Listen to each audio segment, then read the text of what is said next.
Olá, meu nome é Daniel, sou acadêmico de medicina aqui do Centro Universitário de Anápolis, a União Evangélica, e vou falar com vocês sobre a visão do egresso de comunidade terapêutica acerca da sua reinserção na família, no mercado de trabalho e na comunidade. Então, dando início à nossa apresentação, quero trazer para vocês a revista Veja, com a revista de circulação semanal de certa influência aqui no nosso país, que ela traz a matéria Quem Cheira Mata, isso é de outubro de 2009. E outras 14 verdades incômodas sobre o crime no Rio de Janeiro. A partir de uma análise rápida, de um entendimento simples, vemos que a equivalência entre cheirar e matar e a inclusão desses dois termos, dessas duas ações, como crime. Ou seja, você equivale que um usuário de droga ele é um criminoso.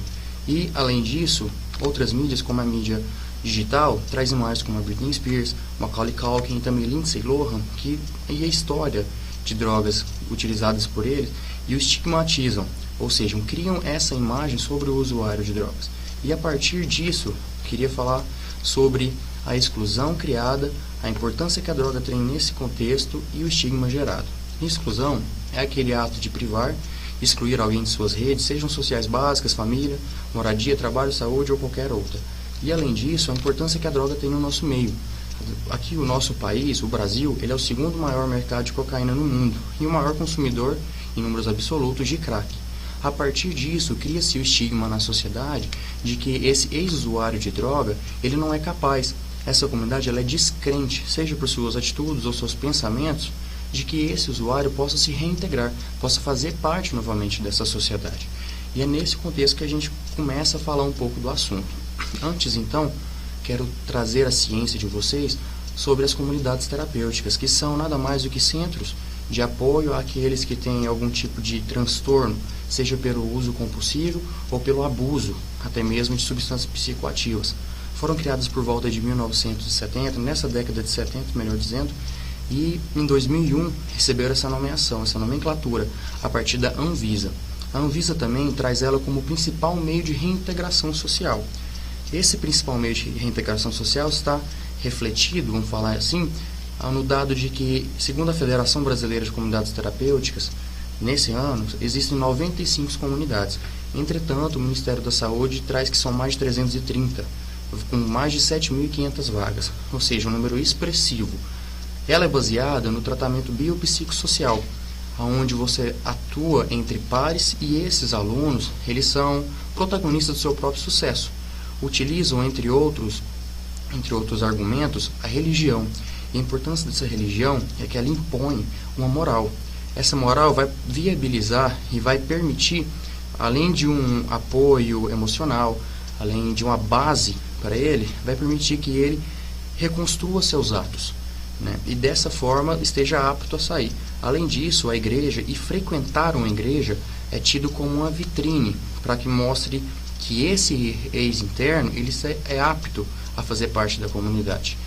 Essa reinserção ela é feita em duas etapas. A primeira etapa é feita na própria comunidade, onde se recria, onde se reconstrói uma microsociedade com os problemas usuais, casuais e atividades diárias, preparando ele para o mundo externo. E a segunda parte é a reinserção propriamente dita, onde agentes socializantes de importância enorme, como família, agentes do trabalho, lazer, vão efetivar essa reinserção. Além disso, e trazendo um pouco dados, a eficiência, e isso é um dado global, não somente nacional, é tida entre 30% e 35%, quando efetiva, né? Continuando, e a partir desse raciocínio que foi criado o nosso tema, a nossa pergunta base, como é que esses egressos aqui do nosso município estão se reinserindo, seja na sociedade, seja no mercado de trabalho, de volta à família. E além disso, como é que os programas públicos, e se há esses programas públicos, estão atuando. Sendo assim, o nosso trabalho é uma pesquisa de campo, ela é transversal, exploratória e descritiva. Tivemos uma amostra de 30 egressos. Não foi possível ter um número maior, porque a maioria desses egressos não possui vínculo com a comunidade terapêutica. E foi através dela que nós chegamos a eles. Alguns egressos não são nem mesmo do Estado, então perde-se o vínculo, perde-se o contato. Elaboramos um questionário composto de 19 perguntas e ele tinha basicamente o tema: qual que é a percepção, como é que esses egressos veem a sua própria reinserção, como é que foi para eles? E nesse processo, qual que é a importância da comunidade terapêutica?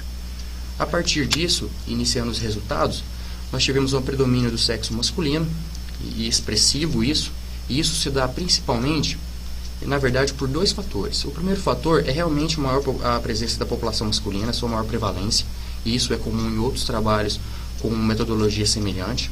E, além disso, o perfil das comunidades que nós abordamos, das 3 comunidades que abordamos, ela é predominantemente masculino. No município temos uma comunidade que ela trabalha com população feminina, entretanto não se incluiu, não foi inclusa. Então não podemos trabalhar com esse dado. A idade variou de 23 a 58 anos, com a média de 34,3. De escolaridade, isso é de importância fundamental para o entendimento dos nossos resultados, tivemos que ensino fundamental incompleto 16, em contraste com o ensino superior de 5 entrevistados. Então, temos aqui uma discrepância entre outros estudos, como eu disse, metodologia semelhante, em que a escolaridade é predominantemente baixa, seja pelo meio social, pelas oportunidades, enfim, não vem ao caso, mas ela é predominantemente ensino fundamental incompleto. E nós temos pelo menos 5 de superior completo, né? Além disso, o tempo de internação variou de 6 meses até 4 anos, com uma média de 11,4 meses. O tempo fora do programa foi dividido de forma a perceber de uma forma que a gente pudesse entender melhor como é que é essa reinserção. Dividimos em menor de 1 ano, que são 10 entrevistados, de 1 a 3 anos, onde nós temos 7, e maior de 3 anos, que são 8, o restante. Desses entrevistados, e por que disso, melhor dizendo, nós teríamos qual é a verdadeira reinserção. Será que é só no período pós-residência, imediato, ou será que a longo prazo também continua isso? Seguindo, então, temos que a reinserção no núcleo familiar foi relatada por eles, 94% foram aceitos, não tiveram dificuldade alguma desses, 77%. 17% relataram alguma dificuldade, mas não impediram de voltar, pelo número absoluto. 20%, apesar disso, moraram sozinhos, em até um período de até 2 anos. Isso traz para a gente o papel da família como geradora de segurança familiar, a importância dela, de segurança social, a importância dela para essa reinserção efetiva. A reinserção na sociedade, seguindo o raciocínio e a lógica vista anteriormente, foi efetiva. 83% não tiveram dificuldade alguma. E aqueles que tiveram, trouxeram o preconceito e dificuldade de relacionamento como empecilhos. E mais uma vez eu ressalto a importância da igreja.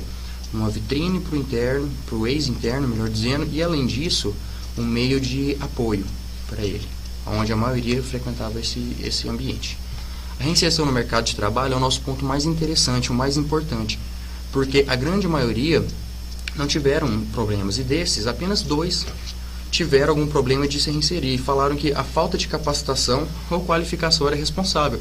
Só que isso contrasta com o fato de que 94% afirmou que teve alguma capacitação durante a internação, como um curso técnico. Então, isso, e somado a um dado interessante que a gente trouxe lá, um pouco mais atrás, de que a maioria possuía ensino superior, então soma-se a isso, essa capacitação com o ensino superior, a escolaridade, nós temos que a maioria estava empregada. 40% tem excelente relação no ambiente de trabalho e 13% aproximadamente continuaram nas comunidades terapêuticas como monitores, ou seja, mostra a criação de um vínculo durante esse período de internação.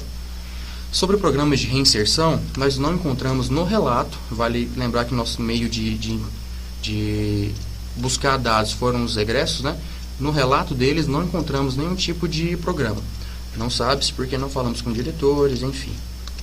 Finalizando então, temos que a reinserção no meio familiar foi efetiva, visto que 94% foram aceitos. Na sociedade, 83% também não teve dificuldade efetiva. E no trabalho, nosso maior orgulho, vamos chamar assim, a maioria estava empregada e 13% ainda participavam das comunidades terapêuticas. Quanto ao programa, não temos um dado concreto sobre isso. Para finalizar, queria agradecer a FAPEG, que proporcionou o nosso estudo, e além disso, o Departamento de Ensino à Distância aqui do Centro Universitário, que permitiu que nós gravássemos a aula. Muito obrigado, e o e-mail segue.